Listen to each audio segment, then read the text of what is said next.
Tá tudo certo. Vamos conversar com o doutor em Engenharia de Recursos Hídricos e Saneamento Ambiental do Instituto de Pesquisas Hidráulicas da Universidade Federal do Rio Grande do Sul, a URGS, Walter Colichon, porque esse grupo, o Instituto de Pesquisas Hidráulicas, 9 professores acabaram assinando no dia 11 de setembro, no início dessa semana, uma nota falando sobre de como as autoridades poderiam ter previsto essa cheia que chegou aqui e também de algumas medidas necessárias para que nas próximas tenhamos melhores condições de analisar o que está por vir e salvar vidas, salvar casas, pelo menos aquilo que está dentro das casas também. Walter Colichon, boa tarde.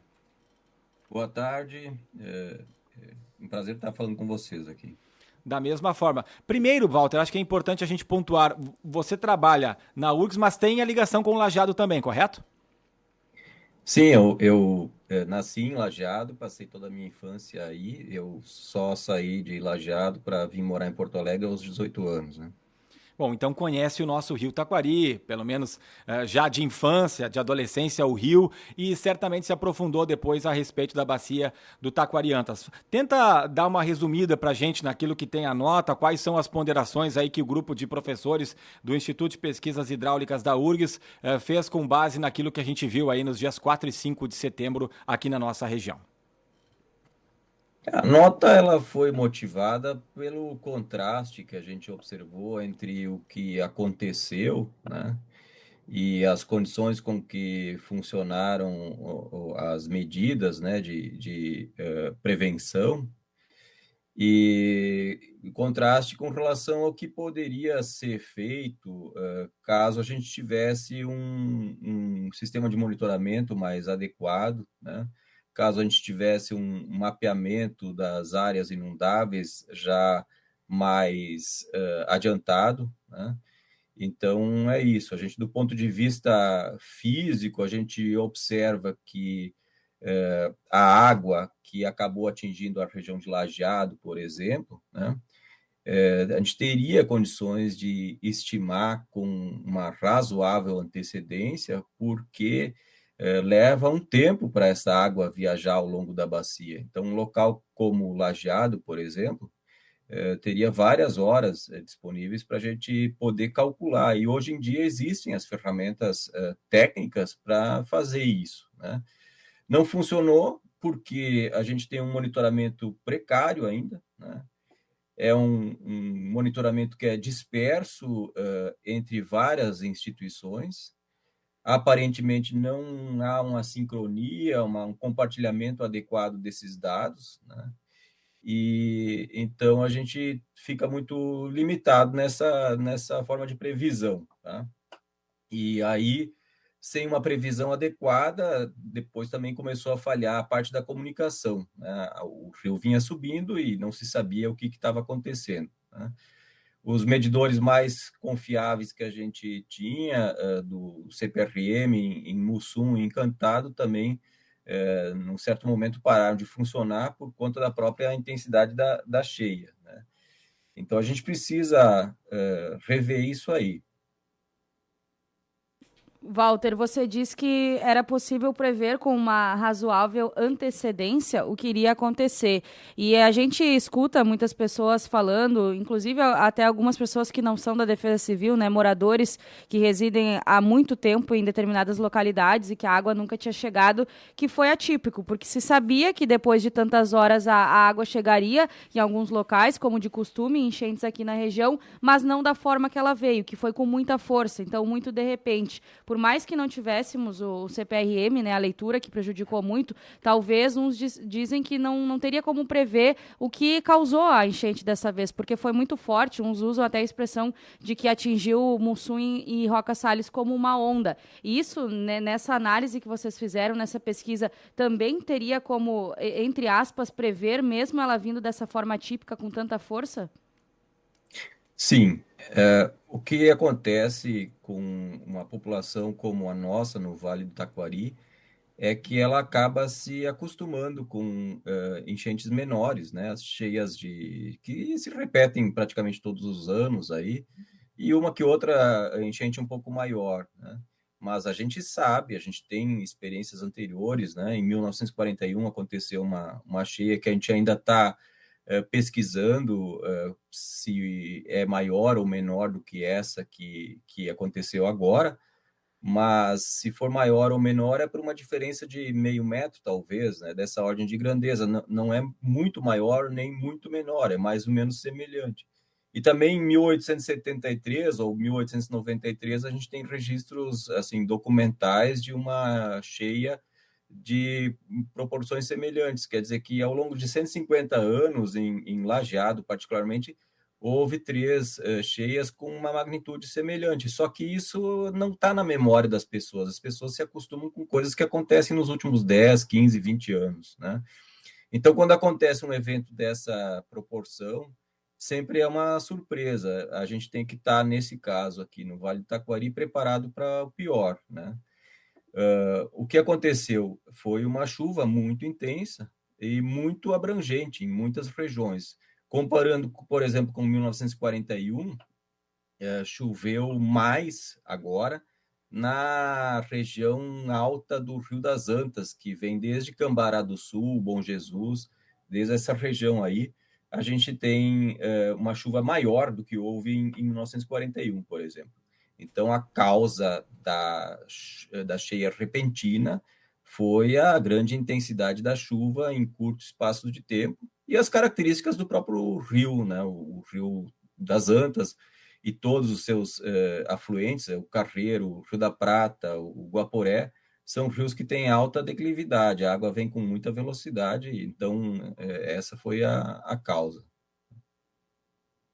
Walter, é importante porque muitas pessoas, e a gente já entrevistou autoridades, mas aí sempre vem aquela desconfiança. Ah, não, mas são pessoas ligadas ao governo, não vão dizer que houve um erro. O que o Instituto pode falar sobre barragens? Se elas tiveram influência nessa quantidade de água que chegou aqui para baixo, ou se não teve nada a ver? A quantidade de água que chegou em Lajeado, Mussum, Encantado, não tem nada a ver com as barragens, absolutamente nada a ver com as barragens. Essas barragens são absurdamente pequenas para o tamanho que tem uma cheia como essa, né?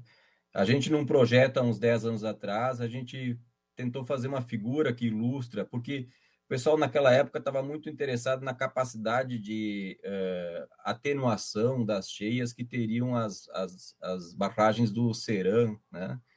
E a gente calculou isso e para que as pessoas entendessem, a gente gerou uma figura que compara o volume de um balde e o volume de um pires, né?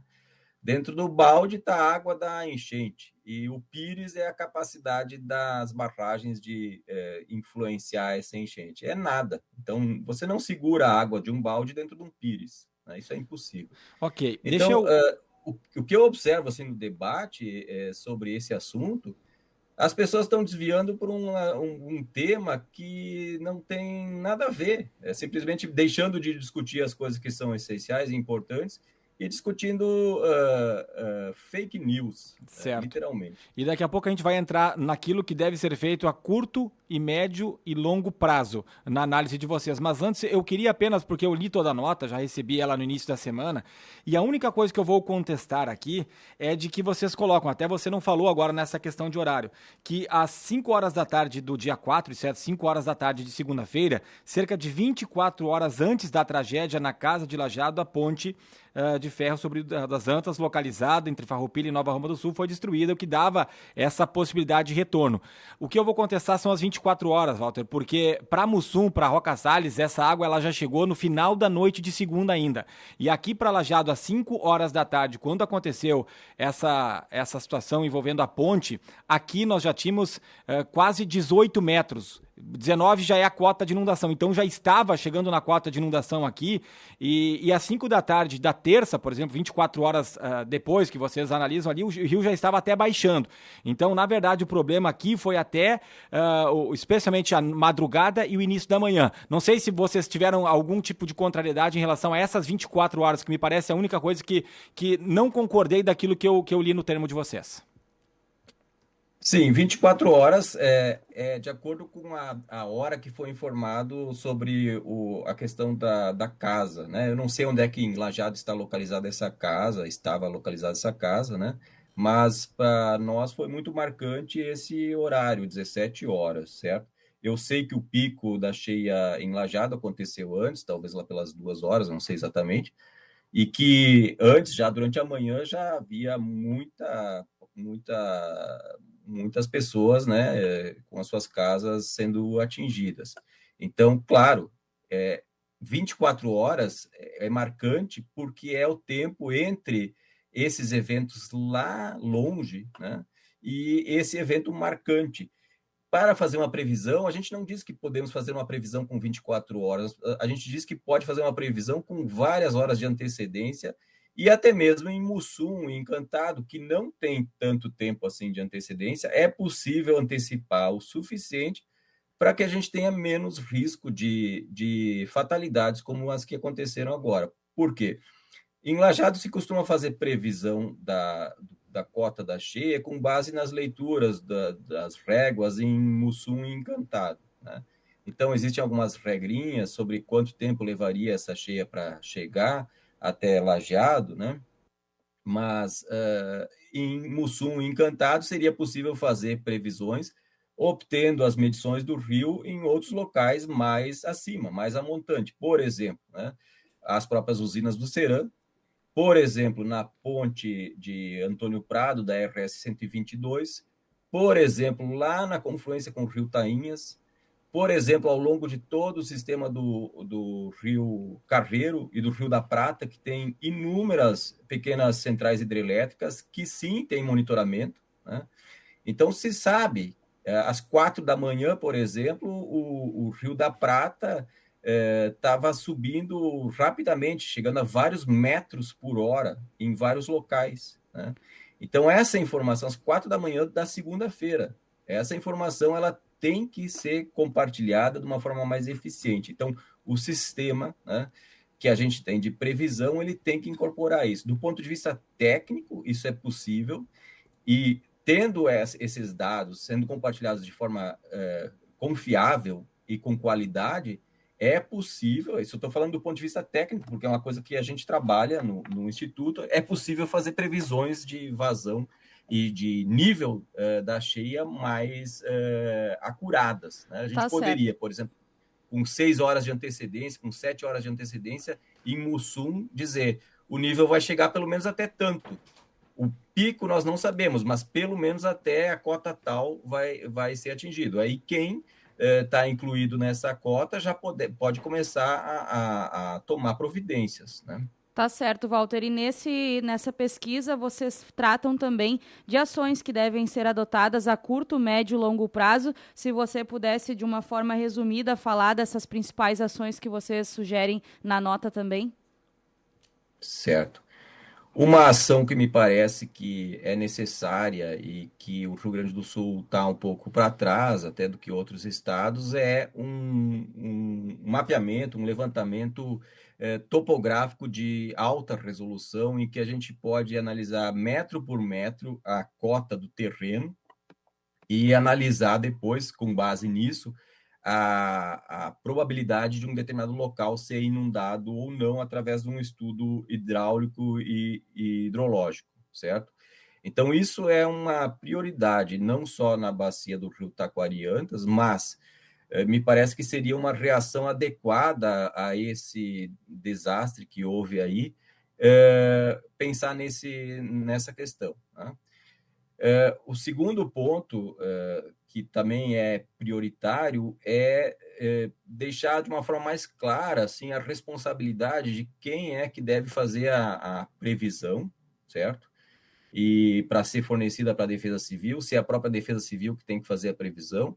Atualmente, me parece que há um pouquinho uma sobreposição de diversas entidades sem uma identificação clara das responsabilidades. Então, de quem os prefeitos aí da região vão cobrar, né? E isso eu acho que deveria ser deixado de uma forma mais clara. A responsabilidade é de tal instituição. Então, definida essa responsabilidade, essa instituição deveria ser provida dos meios, né? Eu acompanho as previsões que o CPRM, o Serviço Geológico do Brasil, faz, né? E nessa região aí, também no Rio Uruguai, no Rio Caí, e eles fazem essas previsões com os meios que eles dispõem. se é um interesse da sociedade que essa previsão melhore, é importante que esses meios sejam disponibilizados para o serviço geológico, se ficar definido que é o serviço geológico que deve fazer esse trabalho. Se não, se for outra instituição, não sei, a sala de situação, a defesa civil, então que se que se adequem então os meios, né? Isso envolve pessoal, envolve equipamento, para que seja feita a previsão por essa outra instituição. Mas, assim, o que nós podemos garantir é que, do ponto de vista técnico, é possível antecipar em várias horas o que aconteceu em Mussum, em Encantado, em mais horas ainda o que aconteceu em Lajeado. Muito bem. Walter, obrigado por atender aí a Rádio Independente. Um bom trabalho, um bom final de semana. Tá bom? Igualmente para vocês e estou à disposição para qualquer esclarecimento, tá bom? Tá certo, importante, né? Trazer esse lado também mais de estudos de 9 professores, doutores de engenharia lá de recursos hídricos e saneamento ambiental do Instituto de Pesquisas Hidráulicas da URGS. Esse foi Walter Colichon, que nasceu, que teve a sua infância toda aqui, adolescência também, foi com 18 anos para Porto Alegre, mas conhece bem a nossa realidade também.